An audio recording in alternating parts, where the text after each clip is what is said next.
നവവധുവിനെ ക്രൂരമായി മർദ്ദിച്ച ശേഷം ഭർത്താവ് സൗദിയിലേക്ക് മുങ്ങി. മലപ്പുറം വേങ്ങരയിലാണ് സംഭവം. വിവാഹം മെയ് 3 നടന്നത്.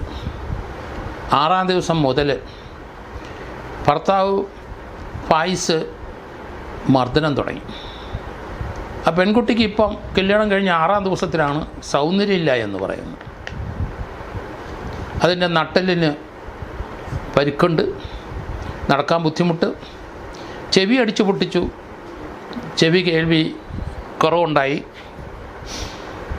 വീട്ടുകാർ 6 ദിവസം കഴിഞ്ഞപ്പം മുതൽ ഏകദേശം 5-6 പ്രാവശ്യം കുട്ടിയെ ഹോസ്പിറ്റലിൽ കൊണ്ടുപോയി. ഏതായാലും മെയ് 23 പരാതിയുമായി കുട്ടി രംഗത്ത് വന്നു. മലപ്പുറം വനിതാ പോലീസ് സ്റ്റേഷനിൽ പരാതി കൊടുത്തു. അവിടെ വലിയ പ്രയോജനം ഉണ്ടായില്ല. പ്രതിയുടെ സ്വാധീനം അവിടെ ഉണ്ടായി. SP പരാതി കൊടുത്തു. SP അത് അന്വേഷിക്കാനായിട്ട് കേസെടുക്കാനും നിർദ്ദേശം കൊടുത്തു. അതിനുശേഷവും മന്ദഗതിയിലായി. പ്രതിയുടെ പണവും സ്വാധീനവും ഒക്കെ കൊണ്ടാവും ഒരു നീതിയും ലഭിച്ചില്ല. ഇതിനിടയ്ക്ക് പ്രതിയുടെ അമ്മയും പ്രതിയുടെ അച്ഛനും അവരും ഈ കേസിനകത്ത് പ്രതിയായതുകൊണ്ട് ജാമ്യത്തിന് ശ്രമിച്ചു. അമ്മയ്ക്ക് ഹൈക്കോടതിയിൽ ജാമ്യം കിട്ടി. പ്രതിയുടെ ജാമ്യം ജില്ലാ കോടതി തള്ളി. പ്രതികൾക്ക് അച്ഛനും അമ്മയും മകനും പ്രതിയാണ്. അമ്മയ്ക്ക് ഏതായാലും ഭാഗ്യം കൊണ്ട് ഹൈക്കോടതിയിൽ നിന്ന് ലഭിച്ചു. മറ്റു 2 പേരും ഒളിവിൽ പോയി. ഒളിവിൽ പോയ മകനിപ്പം സൗദിയിലേക്കാണ് പോയെന്നാണ് അറിയുന്നത്, വിസിറ്റിംഗ് വിസയിൽ. ഈ കല്യാണം നടക്കുമ്പോൾ 50 പവൻ പെൺകുട്ടിയുടെ വീട്ടുകാർ ആ കുട്ടിക്ക് സ്വർണമായിട്ട് കൊടുത്തു. അതിനുശേഷം ആ സൗന്ദര്യം പോരാ എന്ന് പറഞ്ഞ് കുറച്ചുകൂടെ പണം ചോദിച്ചു. അതിന് സ്വർണം പോരാ, 50 പവൻ പോരാ, വീണ്ടും സ്വർണവും ചോദിച്ചു. ഇത് ലഭിക്കാത്തതുകൊണ്ട് ആ കുട്ടിയെ ക്രൂരമായി മർദ്ദിക്കുകയാണ്. 6-ാം ദിവസം മുതൽ മർദ്ദനം അതിശക്തമായി. ഏതായാലും വീട്ടുകാരെങ്ങനെയെങ്കിലും സെറ്റിൽ ചെയ്ത് പോട്ടെ, വിവാഹം കഴിച്ച് കൊടുത്തതല്ലേ, അതുകൊണ്ട് എങ്ങനെയെങ്കിലും സമാധാനത്തോടെ മുന്നോട്ട് പോട്ടെ എന്ന് കരുതി അവരുടെ വീട്ടുകാരുമായിട്ട് സംസാരിച്ചു. പക്ഷേ മർദ്ദനം തുടർന്നു. പണം വേണം, അല്ലെങ്കിൽ സ്വർണം വേണം, കുറച്ചുകൂടെ സൗന്ദര്യം വെച്ച് കൊണ്ടുവരണം കുട്ടിയെ. ഇതൊക്കെ ഇയാൾ വിവാഹം ആലോചിച്ചപ്പം അന്ന് നിശ്ചയിക്കേണ്ട കാര്യങ്ങളല്ലേ. വിവാഹത്തിന് ശേഷം ഒരു പെൺകുട്ടിയെ പണത്തിന് വേണ്ടിയിട്ടും സൗന്ദര്യം പോരാന്ന് പറഞ്ഞ് മർദ്ദിക്കുന്നത് പല സംഭവങ്ങളും കേരളത്തിൽ റിപ്പോർട്ട് ചെയ്യുകയാണ്. അത് പന്തിരാങ്കാവിൽ നേരത്തെ ഒരു പ്രശ്നമുണ്ടായി. ഏതായാലും ആ പെൺകുട്ടി ഭർത്താവുമായിട്ട് യോജിച്ചെന്ന് തോന്നുന്നു. അതിക്രൂരമായി പന്തിരാങ്കാവിലെ ആ പെൺകുട്ടിയെ മർദ്ദിച്ചിരിക്കുന്നു. ഇവിടെയും അതുപോലെ തന്നെ ഉണ്ടായി. അതിൽ സൗദിയിലേക്ക് ആൾ കടന്നു. ഹൈക്കോടതിയിലെ നീതി നടപ്പാക്കുന്നില്ല, പോലീസ് അന്വേഷണം മന്ദഗതിയിലാണ്, നടപടിയെടുക്കുന്നില്ല, പ്രതിയുടെ ഒപ്പമാണ് എന്ന ആക്ഷേപം വന്നു. ഈ കേസ് ഒന്നെങ്കിൽ ക്രൈംബ്രാഞ്ചിനോ CBCIDക്കോ അല്ലെങ്കിൽ CBIക്കോ കൊടുക്കണം എന്ന് പെൺകുട്ടി ഹൈക്കോടതിയിൽ പറഞ്ഞു. ഹൈക്കോടതിയിൽ അമ്മയ്ക്ക്, പെൺകുട്ടിയുടെ അമ്മായിയമ്മയ്ക്ക് ജാമ്യം ലഭിച്ചു.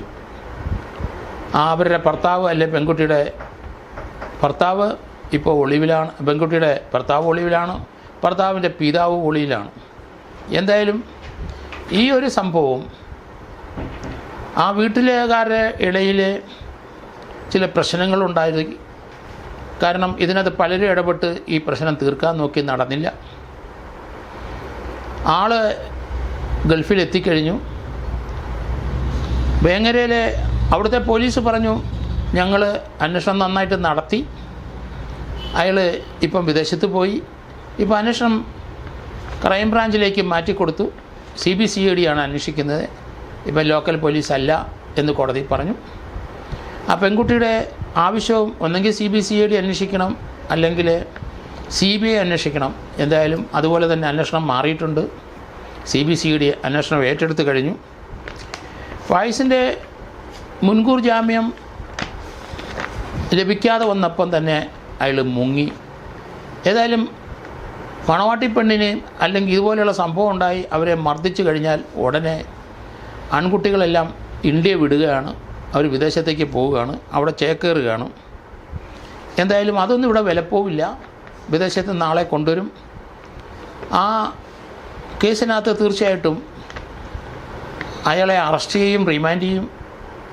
ആ പെൺകുട്ടിയുടെ അമ്മായിപ്പനെ അറസ്റ്റ് ചെയ്യും. ഏതായാലും അമ്മായിമ്മയ്ക്ക് ഭാഗ്യം കൊണ്ട് ജാമ്യം ലഭിച്ചത് കൊണ്ട് അവർ അവരുടെ വീട്ടിൽ തുടരുന്നുണ്ട്. മെയ് 23 കാരണം കല്യാണത്തിന് ശേഷം 17-ാം ദിവസം തന്നെ ഈ പെൺകുട്ടി പരാതി കൊടുത്തിരിക്കുകയാണ്. കേരളത്തിലെ ധാരാളം സംഭവങ്ങൾ ഇതുപോലെ റിപ്പോർട്ട് ചെയ്യുകയാണ്. എന്തുകൊണ്ടാണ് ആണുങ്ങൾ ഇതുപോലെ കരുതുന്നതെന്ന് എനിക്ക് മനസ്സിലാകുന്നില്ല. അവർ കണ്ടു, പെൺകുട്ടിയെ കണ്ട് വീട്ടുകാരുമായിട്ട് ഒത്തീർപ്പിലായി, അത് ഒരു ഉഭയസമ്മതപ്രകാരം വിവാഹം കഴിച്ചതാണ്. പിന്നെ ആ പെൺകുട്ടിയെ പ്രൊട്ടക്റ്റ് ചെയ്യണ്ടേ? അതിന് സൗന്ദര്യം ഇല്ല എന്ന് പറയുന്നത് ശരിയാണോ? പണം കുറവാണെന്ന് പറയുന്നത് ശരിയാണോ? കേരളത്തിലെ ഈ സ്ത്രീധന സമ്പ്രദായം അത് നിരോധിച്ചതാണെന്ന് പലർക്കും അറിയില്ല. പണം കൊടുക്കുന്നതൊക്കെ പെൺകുട്ടിക്ക് വേണ്ടി കൊടുത്തു എന്നാണ് പറയുന്നത്. അപ്പം പൊതുവെ മലയാളിയുടെ കുടുംബജീവിതം അത്ര ഭദ്രമല്ല. ഇപ്പം പുതിയതായിട്ട് കല്യാണം കഴിക്കുന്ന ആൺകുട്ടികളും പെൺകുട്ടികളും വളരെ വ്യത്യസ്തമായ രീതിയിലാണ് അവർ തമ്മിൽ പെരുമാറുന്നതും. അതൊക്കെ ഒരു അഫക്ഷനേറ്റായ ഒരു ഫാമിലി ലൈഫ് അവർ കാണുന്നില്ല. മാറിയെടുക്കാൻ സൗകര്യമുണ്ട്, പരസ്പരം അങ്ങനെ ചിന്തിക്കുന്നവരാണ്. വിവാഹം പലതും 3-ാം മാസം 2-ാം മാസമൊക്കെ വേർപെട്ട് പോവുകയാണ്. അതിനുശേഷം അവർ വീണ്ടും കല്യാണം കഴിക്കുകയാണ്. കല്യാണം കഴിച്ച് 1-2 കുട്ടികളായാൽ വീണ്ടും ലിവിങ് ടുഗദറിലേക്ക് പോവുകയാണ്. കേരളത്തിലെ സാമൂഹ്യ അന്തരീക്ഷം, കുടുംബാന്തരീക്ഷം പരക്കെ മാറി. അത് വെറുതെ പറയുന്നതല്ല, ഭൂരിപക്ഷം കുടുംബങ്ങളിലും ഇതുതന്നെയാണ് നടക്കുന്നത്. കാര്യമായ തകരാറ് നമ്മുടെ കുടുംബ ബന്ധങ്ങളിൽ വന്നു കഴിഞ്ഞു, ചിന്തകളിൽ വന്നു. പണത്തിൻ്റെ ആധിക്യവും നമ്മുടെ നമ്മുടെ ഓരോരുത്തരുടെ സ്റ്റാറ്റസ് ഉയർത്താൻ വേണ്ടി അവരവരുടെ ഭാര്യയും മക്കളെയും കളഞ്ഞ് പുതിയ സ്ത്രീകളെ തേടിപ്പോകുന്ന പുരുഷന്മാർ ധാരാളം പേരെ നമുക്ക് കാണാം. ഏതായാലും ഇതുപോലെയുള്ള ചിന്തകൾ നല്ലതല്ല കുടുംബജീവിതത്തിനും മുന്നോട്ടുള്ള ഭാവി ജീവിതത്തിനും. അതുകൊണ്ട് പഴയ നമ്മുടെ കുടുംബാന്തരീക്ഷത്തിലേക്ക് നമ്മൾ തിരിച്ചു വരണം. കുട്ടികൾ ആ രീതി ചിന്തിക്കണം. ഒരിക്കൽ വിവാഹം കഴിച്ചു കഴിഞ്ഞാൽ അവരുടെ സുഖത്തിലും ദുഃഖത്തിലും ആ പെൺകുട്ടിയുടെ ഒപ്പം അയാൾ കഴിഞ്ഞുകൂടണം. ആ സുഖത്തിലും ദുഃഖത്തിലും അങ്ങക്കുണ്ടാകുന്ന കുട്ടികളുമായി കഴിഞ്ഞുകൂടാൻ ശ്രമിക്കണം. അങ്ങനെയുള്ളൊരു അന്തരീക്ഷമാണ് ഉണ്ടാകുന്നത്. അതിനുള്ള ഉപദേശം ഇപ്പോഴത്തെ ചെറുപ്പക്കാർക്കും ചെറുപ്പക്കാരികൾക്കും കൊടുത്തെങ്കിൽ മാത്രമേ നമുക്ക് ശോഭനമായ ഒരു കുടുംബാന്തരീക്ഷം നമ്മുടെ കേരളത്തിൽ ഉണ്ടാകുകയുള്ളൂ.